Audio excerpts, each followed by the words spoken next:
അസ്സലാമലൈക്കും, നമസ്കാരം. എന്തൊക്കെ വർത്താനം? അപ്പോൾ ഏതൊരു വീഡിയോ ഇട്ടാലും നമ്മളെ കൂട്ടുകാർ ചോദിക്കും എന്താ ഉമ്മാൻ്റെ വർത്താനം, എന്താ വക്കീലോരെ വർത്താനം എന്നൊക്കെ.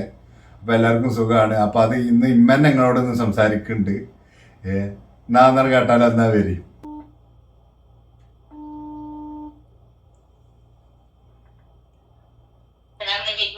വാലൈക്കും സലാം. എത്താ വർത്താനം? സുഖാണ്. പിന്നെ പ്രവാസ ജീവിതമല്ലേ?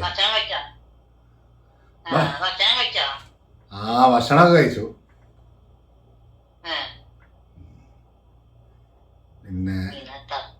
പിന്നെത്താ അങ്ങനെ പോണ്. നിങ്ങളെന്താ കഴിച്ചേ? നിങ്ങളെന്താ കഴിച്ചു ചോദിച്ചു? അതന്നെ.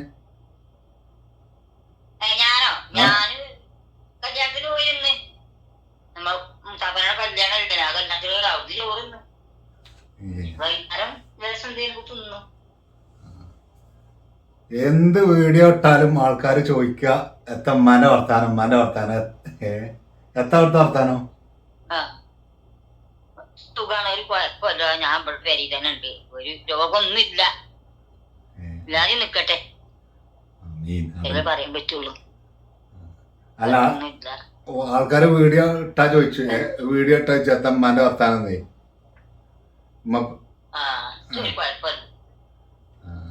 നിങ്ങളിപ്പോ എവിടെ കച്ചലിന്നൊക്കെ എവിടെ പാർക്കലിന്ന്? ഞാൻ ഇവിടെ തറവാട് തന്നെ കഴിഞ്ഞിട്ടുണ്ട്. ഇപ്പൊ തറവാട് ഒരു കുഴപ്പമില്ല, പൂച്ചിട്ടില്ല, ഒന്നുമില്ല. തറവാട് ഇങ്ങനെ കേട്ടോ. എത്രപാടെ പണി ഉണ്ടായിരുന്നു? എന്ത് പണി? കിണറ് റിങ്ങിട്ട് അതൊക്കെ കഴിഞ്ഞ് ഇങ്ങനെ കുത്തിരി, അതൊക്കെ ഇപ്പോൾ കഴിഞ്ഞു. വെള്ളം കല്യാണം ഉണ്ട്. ഇപ്പൊ വെള്ളത്തിന്റെ കാര്യത്തിലൊന്നും ഇപ്പൊ പിടിയില്ല. സുഖം. എത്ര ആൾക്കാരോട് ചോദിച്ചാലേ പറയാല്ലേ? സുഖാണ്, കുഴപ്പമൊന്നുമില്ല തന്നെ പറയാനുള്ളൂ. അപ്പൊ വീഡിയോ ഇട്ട് കഴിഞ്ഞാലേ ആൾക്കാർ നിങ്ങളെ വർത്താൻ ചോദിച്ചു. അപ്പൊ ഞാൻ കൊറേ ദിവസമായി ഇങ്ങനെ വീഡിയോ എടുക്കണമെന്ന് എഴുതിയിട്ട്.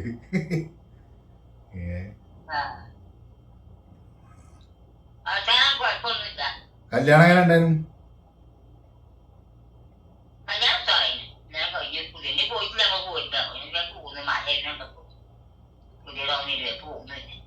അവിടെ ഇപ്പൊ മഴയും തണുപ്പൊക്കെയാണ് അല്ലേ? ഇവിടെ പെരും ചൂടാപ്പോ.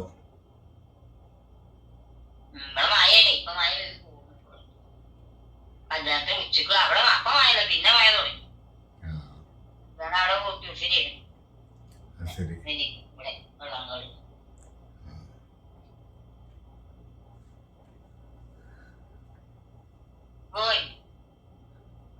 അപ്പൊ ഓക്കെ. എന്നാല് നമ്മളിത് ആൾക്കാരൊക്കെ വീഡിയോ ഇടുമ്പോഴേ മന വർത്താനെത്താ. അപ്പൊ മനെ കൊണ്ടുതന്നെ സംസാരിപ്പിച്ചാന്ന് കരുതി. അപ്പൊ നമ്മളെ വീഡിയോ ഇന്നവിടെ വൈൻഡപ്പ് ചെയ്യാണ്. അപ്പൊ അടുത്തൊരു വീഡിയോയുമായി കാണാം. അതുവരേക്കും മുമ്പായി അസ്സലാമു അലൈക്കും.